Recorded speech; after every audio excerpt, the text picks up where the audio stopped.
नमस्कार, प्रभात साक्षी news network और आप सभी का स्वागत है। जम्मू कश्मीर के राजौरी जिले के बड़हल गांव से 3 बहनों समेत 4 लोगों को अस्पताल में भर्ती कराया गया है।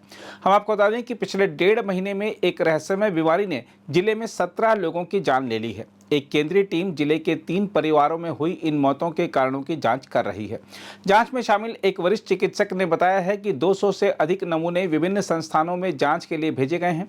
हम आपको बता दें कि बुधवार को अचानक तबीयत बिगड़ने के बाद 16 से 22 वर्ष की 3 बहनों को बड़हल से राजौरी के सरकारी मेडिकल कॉलेज और अस्पताल में स्थानांतरित कर दिया गया था। अधिकारियों ने बताया है कि गंभीर रूप से बीमार एक अन्य मरीज जावेद अहमद को मंगलवार शाम जीएमसी राजौरी से पीजीआई चंडीगढ़ स्थानांतरित कर दिया गया। उन्होंने बताया कि चारों मरीज उन 3 परिवारों के करीबी रिश्तेदार हैं जिन्होंने रहस्यमय बीमारी के कारण अपने सदस्यों को खो दिया। एक दिन पहले जम्मू कश्मीर के मुख्यमंत्री उमर अब्दुल्ला ने भी गांव का दौरा कर हालात की समीक्षा की थी। उस दिन से लगातार हेल्थ डिपार्टमेंट के तरफ से बिलखसूस, लेकिन उसमें उन्होंने बाकी डिपार्टमेंट्स को भी शामिल करके जो मुकामी इंतजामिया है वो इसके पीछे जो वजूहात हैं उनको समझने में लगी रही। सबसे पहले तो ये तय करना था कि कोई बीमारी तो नहीं फैल रही है, और अगर बीमारी फैल रही है तो उस फैलाव को रोकना हमारी सबसे बड़ी जिम्मेदारी थी। तमाम टेस्ट किए गए और ये पाया गया कि फिलहाल जो हमारे पास जानकारी है कोई बैक्टीरिया या वायरस नहीं है, और जितने भी इस अफसोसनाक वाकया में डेथ्स हुए हैं जिसमें ज्यादातर बच्चे बच्चियां हैं, ये सारे 3 खानदान के साथ ताल्लुक रखते हैं, और कहीं ना कहीं ये 3 खानदान इनका एक रिश्ता है। लेकिन अभी तक हम ये एस्टैब्लिश नहीं कर पाए कि जो 17 कीमती जानें गई हैं इसके पीछे वजह क्या है। तो जैसे आज मैंने मौके पे आके लोगों से बात की और उनको कहा, 3 चीजों पे हमारी खास तवज्जो रही है। एक ये कि ये सिलसिला जो है ये थम जाए। 17 कीमती जानें गई हैं, ये नंबर 18 टच नहीं करना चाहिए। इसके लिए और क्या इकदामात उठाने होंगे। डीसी साहब से मेरी बात हुई है, ऑनरेबल एमएलए साहब से बात हुई है, इन्होंने कुछ बातें की हैं जो जम्मू जाके उस पर हम अमल करेंगे।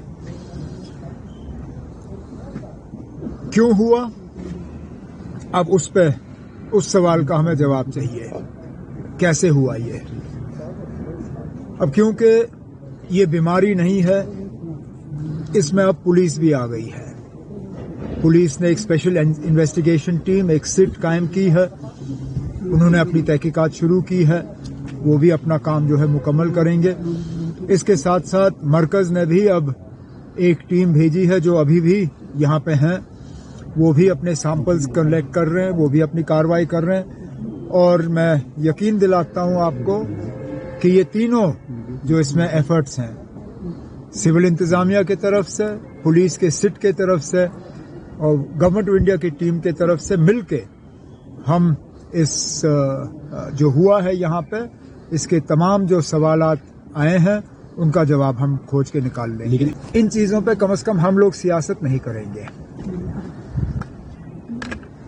इससे पहले भी बदकिस्मती से एक ऐसा वाकया पेश आया था मेरी पहली हुकूमत में, जहां मैंने एक सवाल का जवाब दिया और उस चीज को फिर बहुत ही ज्यादा ऑपोजिशन ने एक्सप्लॉइट किया।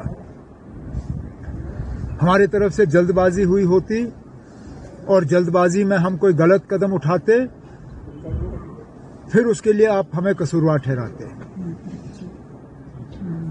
इसमें फिलहाल इंतजामिया की तरफ से मुझे लगता है पूरी तरह से इन्होंने इस सिचुएशन को रिस्पॉन्ड किया। इस बीच अधिकारियों ने कहा है कि अब तक हम कुछ संभावित निष्कर्षों पर पहुंचे हैं, जिनकी पुष्टि प्रयोगशाला निदान द्वारा की जाएगी। हाल की सिचुएशन मैं तो कहूँगा उसमें डरने वाली कोई बात नहीं है। ये जितने भी स्टेप्स आपने देखे हैं कि कंटेनमेंट हो गई है, लोगों को मेडिकल कॉलेज में शिफ्ट किया गया है, ये शो करती है कि हमारे वहाँ पे सरकार जो है, हमारी एडमिनिस्ट्रेशन है या हमारे एमएलए साहब हैं जावेद चौधरी साहब, उनके कितने सिंसियर एफर्ट हैं कि वहाँ पे 17 की अगर मौत हुई है तो 18वीं नहीं होनी चाहिए। और ये बात मैं बार बार कह रहा हूँ कि अभी तक कोई ऐसा पुख्ता सबूत नहीं है जिसमें हम बोलें कि ये इन्फेक्शन है या कोई वायरस है। अब हमारी हेल्थ केयर वर्कर्स की टीम वहाँ पे 1.5 महीने से घूम रही है, हमारा कोई हेल्थ केयर वर्कर बीमार नहीं हुआ, हमारी कोई आशा वर्कर बीमार नहीं हुई, हमारे डॉक्टर यहाँ पे जो इन लोगों को देख रहे हैं वो कोई बीमार नहीं हुआ। जबकि कोविड के दिनों में हम एक बार जाते थे, अगले दिन हम खुद बीमार पड़ते थे। मैं खुद बदाल के एरिया में घूम रहा हूँ, मैं वहाँ पे एमएलए साहब के साथ भी बैठा हूँ, 100 लोगों के बीच में बैठा हूँ, ना तो मैंने मास्क पहना था ना एमएलए साहब ने पहना था, हम दोनों में से कोई बीमार नहीं हुआ। हमारे डॉक्टर जा रहे हैं वहाँ पे, कोई बीमार नहीं हुआ। तो ये सारे एविडेंस जो हैं along with the laboratory reports, ये स्ट्रांगली सजेस्ट करते हैं कि हमें डरने वाली बात नहीं है, कोई वायरस बैक्टीरिया पैंडेमिक वाली सिचुएशन अराइज नहीं होने वाली। हाँ, जब हम किसी इनविजिबल दुश्मन के साथ लड़ाई करते हैं, क्योंकि हमें दिखाई नहीं दे रहा ना कौन है, जब इनविजिबल दुश्मन के साथ लड़ाई करते हैं हम हर हथकंडा अपनाते हैं ताकि हमें नुकसान हो। तो ये जो हमारी सरकार है ये चाहती है कि हमारी जो लोग हैं सुरक्षित रहें और उनको उस जगह से निकाल के उनको सेफर प्लेसेस पे लाया। This is not a quarantine. आपको याद होगा क्वारंटाइन में आपके लोगों के घरों में एंट्री बंद की जाती थी, किसी घर में आना जाना नहीं होता था। यहां से तो हम लोगों उठा के अपने घर में ला रहे हैं। तो this is not a quarantine, this is just shifting our patient to the safer places. तो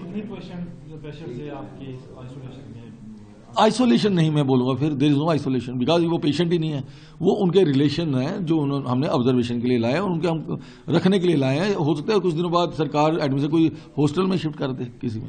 अभी 3 लड़कियां लाई है वहां से, उनकी क्या कंडीशन? वो अभी हमारी टीम ऑफ डॉक्टर्स उसको देख रही है, इन्वेस्टिगेट कर रही है, उनको ट्रीटमेंट चल रहा है। वो डॉक्टर्स हमारे HOD हैं, डॉक्टर जमील हैं, बाकी हमारे सारे डॉक्टर हैं, पीडियाट्रिशियन हैं, चेस्ट स्पेशलिस्ट हैं, वो उनको ट्रीट कर रहे हैं। अगर आप भी लेना चाहते हैं देश दुनिया की तमाम जानकारी तो आज ही सब्सक्राइब करें हमारे चैनल को। साथ ही नीचे दिए बेल आइकन को जरूर दबाएं ताकि हर अपडेट आप तक पहुंच सके।